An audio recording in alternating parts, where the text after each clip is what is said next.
Dá só uma olhada nesse vídeo. Quando uma criança é abusada, e o pai é religioso, e o pai fala que Deus está em todo lugar, e o pai fala que Deus é poderoso, e que Deus protege, que Deus isso, e que Deus pinta e borda, faz tudo, menos proteger aquela criança que foi abusada. Porque o inconsciente da criança está dizendo assim, peraí, se Deus vê tudo, está em todo lugar, e ele pode todas as coisas, onde ele estava, e por que ele não fez nada quando ele estava sendo abusado? E pra gente começar, a primeira questão é, de onde vem esse conceito de certo e errado que é questionado no vídeo? Se a gente tira Deus da jogada, quem é que vai definir o nosso conceito moral e quem vai ditar as ordens do que é certo e do que é errado? É o que a sociedade aceita como algo criminoso ou algo legal? Na Grécia Antiga era comum os mestres terem relações com seus alunos que eram menores de idade e estava tudo bem para a sociedade da época. Se é a cultura que vai definir o que é certo e o que é errado, o que é um absurdo hoje pode se tornar algo extremamente normal daqui 5, 10, 15 ou 20 anos. Para uma cultura mudar, basta tempo e mudança na mentalidade. E alguém aprovar uma lei que diz que pessoas que têm desejo por menores de idade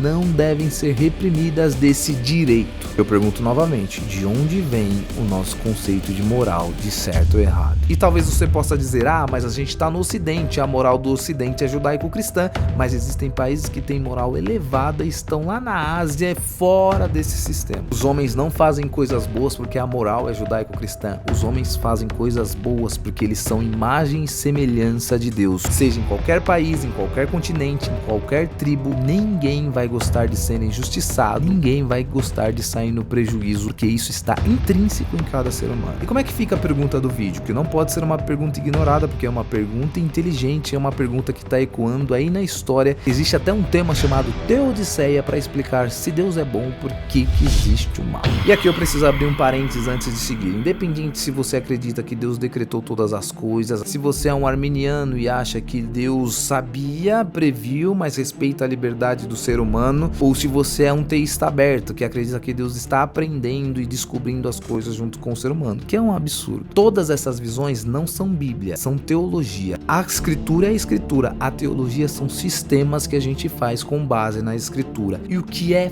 fato, nós escolhemos esse mundo, um mundo onde tem doença, um mundo onde tem morte, um mundo onde tem dor, onde tem tristeza. Quando eu disse que escolhemos, eu estou falando de Adão e Eva, que tinha sim o seu livre-arbítrio e mesmo assim escolheu o mal. Deus não revelou com clareza por que ele permite essas coisas. Isso qualquer linha teológica nunca vai poder afirmar. São apenas suposições teológicas. Se Deus conhece tudo, predestinou todas as coisas e tudo vai acontecer conforme ele quer, na cabeça limitada de um homem que tenta entender um Deus extraordinário usando a lógica, vai dizer que ele é automaticamente autor do mal. Na visão arminiana, a gente tem um outro problema, porque Deus sabia, mas respeitou a liberdade humana e não livra essas pessoas desses atos ruins. E no teísmo aberto, Deus está descobrindo como nós estamos. É uma maneira de tentar livrar a barra de Deus. O homem, por mais PhDs que ele tenha, estudos acadêmicos, ele apenas será um homem limitado na palavra de Deus. Imagine um pai que tem um filho de 1 ano e quer expressar esse amor pelo seu filho através de palavras. Esse pai pega um livro extremamente complexo que fala de amor e começa a ler poesias de altíssimo nível para essa criança. A criança vai entender uma só palavra? Para que essa criança entenda o que seu pai está querendo dizer, ainda que é da forma mais rasa possível, ele vai ter que dizer gugu dadá. Através desse balbuciar, a criança vai expressar o sorriso e ali vai ter uma comunicação entre um pai maduro e uma criança que acabou de chegar no mundo. A Bíblia nada mais é que o balbuciar de Deus. Não é o teólogo que cresceu e entendeu Deus.